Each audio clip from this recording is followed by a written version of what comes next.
नमस्कार दोस्तों, सबसे पहले आप सभी को हमारे चैनल की ओर से जय श्री राम, जय बजरंगबली जी महाराज जी की जय हो। तो वीडियो को करते हैं अब शुरू। देखिए 10 ग्रेड 4 हुए समाप्त, आंसर की रिजल्ट टाइपिंग कब तक कट ऑफ किया जाएगी। देखिए पहले इस वीडियो में आपको बता देता हूँ, आप लोग बाद में कहेंगे या फिर आपको डाउट होगा। तो देखिए कट ऑफ का अभी आइडिया मैं आपको एक थोड़ा सा बहुत एक मोटा मोटा अंदाजा दे देता हूँ, क्योंकि एग्जैक्ट कट ऑफ इतनी जल्दी नहीं बनाई जा सकती, क्योंकि अभी तो एग्जाम खत्म ही हुए हैं। आप सोचोगे कि इतनी जल्दी कट ऑफ, देखिए इतनी जल्दी कट ऑफ नहीं, अभी से कई चीज़ें देखी जाती है। हालांकि अटेंडेंस का आपको पता चल गया क्योंकि 21% के आसपास अटेंडेंस रही है, लगभग 74,000 बच्चों ने पेपर दिया है। अब 74,000 बच्चों ने पेपर दिया है और जो फॉर्म भरे गए थे लगभग 3.5 लाख प्लस फॉर्म भरे गए थे, और पोस्ट आप सभी बताइए कि 3,000 प्लस पोस्ट है इसके अंदर। तो इस बारे में देखिए एक आंसर की मैं आपको बाद में बता दूंगा डिटेल में, लेकिन फिर भी एक कट ऑफ का देखिए मैंने लिखा है थंबनेल पे। तो हमारा काम ऐसा नहीं है कि फ्रॉड व्यू लेना, क्योंकि मैंने पहले भी आपको बताया।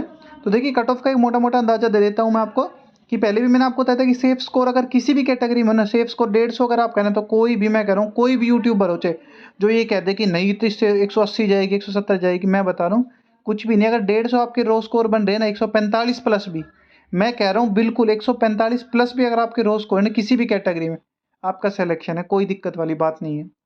ठीक है, इसके बाद तो कट ऑफ का एग्जैक्ट अंदाजा अभी मैं आपको जो है 2-4 दिन में बना दूंगा, वीडियो अभी काम चल रहा है उसके ऊपर।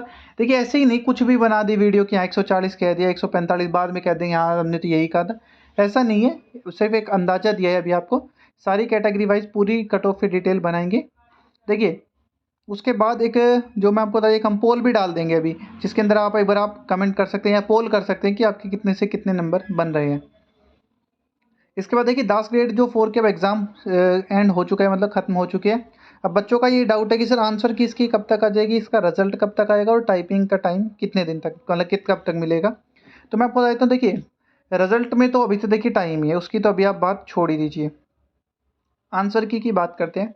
देखिए डीएसएसबी थोड़ा सा फास्ट मोड में आ गया है।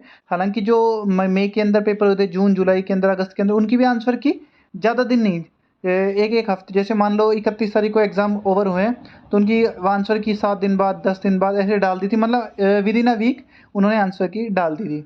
अब बात करते हैं 10 ग्रेड 4 की। क्यों, देखिए एक लंबा एग्ज़ाम था काफ़ी, मतलब लगभग आप 1 तारीख से चला था, 1 अक्टूबर से, और आज 4 नवंबर हो चुके हैं, मतलब 1 महीने से भी ज़्यादा एग्ज़ाम चला था।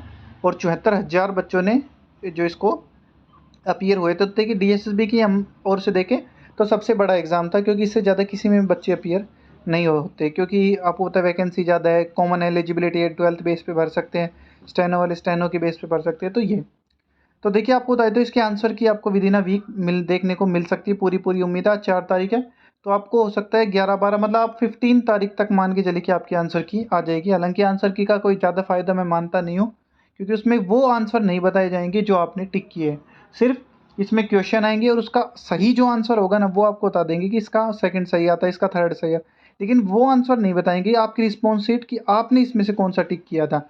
और देखिए मैं खुद बता रहा हूँ, कोई कितना भी बंदा जेन्युइन हो, कोई 10-5 को मैं बात कर नहीं रहा टॉप, जो बिल्कुल ही टॉप होंगे, वरना किसी भी बच्चे को अपने 200 में से अगर कोई अपना 150 क्वेश्चन भी, बहुत मुश्किल है कि वो बता दे कि मैंने कौन से किए थे, क्योंकि मैथ रीजनिंग में उस वक्त हम निकालते हैं तो उस वक्त तो निकल जाता है, लेकिन एग्जैक्ट ध्यान नहीं रहता हमने कौन सा क्वेश्चन किया था। ठीक, हिंदी इंग्लिश में आप फिर भी अंदाज़ा लगा सकते हो, जीके में थोड़ा बहुत लग जाता है, लेकिन जो तुक्के वगैरह होते हैं वो भी ध्यान नहीं रहते कौन सा लगाया था।